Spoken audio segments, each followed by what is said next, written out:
So first of all, for those brothers and sisters who don't know the definition of a hadith, we always say hadith is the words of the Prophet sallallahu alaihi wasallam. So hadith are the words, it's the sayings of the Prophet sallallahu alaihi wasallam, whatever he said. For example, innamal a'malu bin niyyat, this is a hadith. Saying, actions, that's also. So the hadith has a combination of aqwal, which in Arabic means sayings. So all his sayings, these are part of the hadith.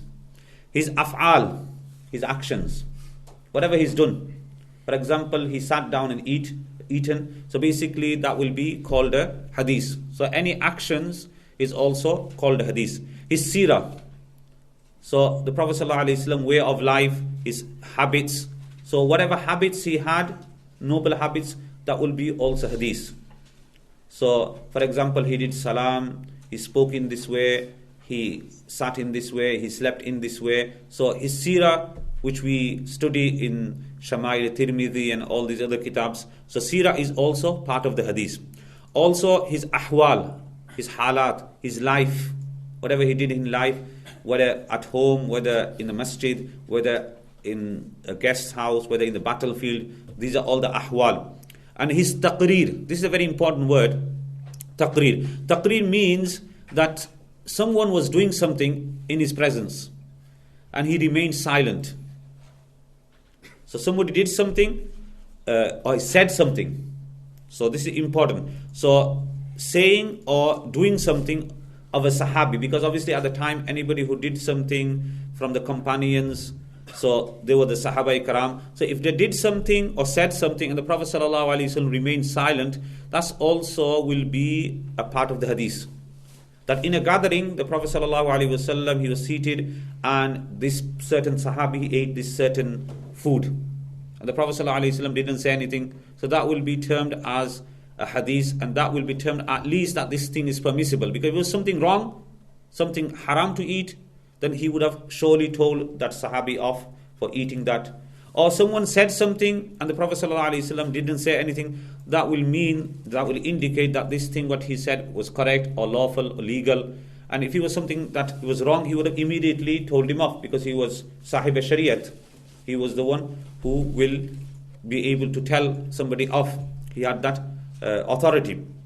So in a nutshell, hadith is the sayings, the actions, the seerah, the ahwal and the taqreer. 5 things. So I will say it again: sayings, aqwal, af'al, which is actions, seerah, ahwal and taqreer. So in Arabic, aqwal, af'al, seerah, ahwal and taqreer. So in English, the sayings, which is the aqwal, actions are the af'al, the things that he did, seerah is way of life, ahwal is life events, and his taqreer means keeping silent on someone saying or someone doing something. So this is the definition of a hadith. In a hadith we have 2 parts. We have the sanad and we have the matan. So we're not going to go in the deep definitions of hadith and the different types of hadith, mutawatir and marfu and khabar wahid. No, we're not going to go into all this. This will be for higher classes. So this is very straightforward. So in a hadith, for example, we have the sanad. Sanad is a chain of narrators. So from the person who's the author, who's writing, for example, Imam Bukhari rahmatullah alayhi is narrating a hadith. So from Imam Bukhari rahmatullah alayhi till the Prophet sallallahu alaihi wasallam, that will be the sanad, the chain of narrators. The chain of narrators, right from the Prophet sallallahu alaihi wasallam to the writer of the hadith. Okay, so this is called the sanad or the isnad. This is called the sanad or the isnad. And the actual hadith is called the matan.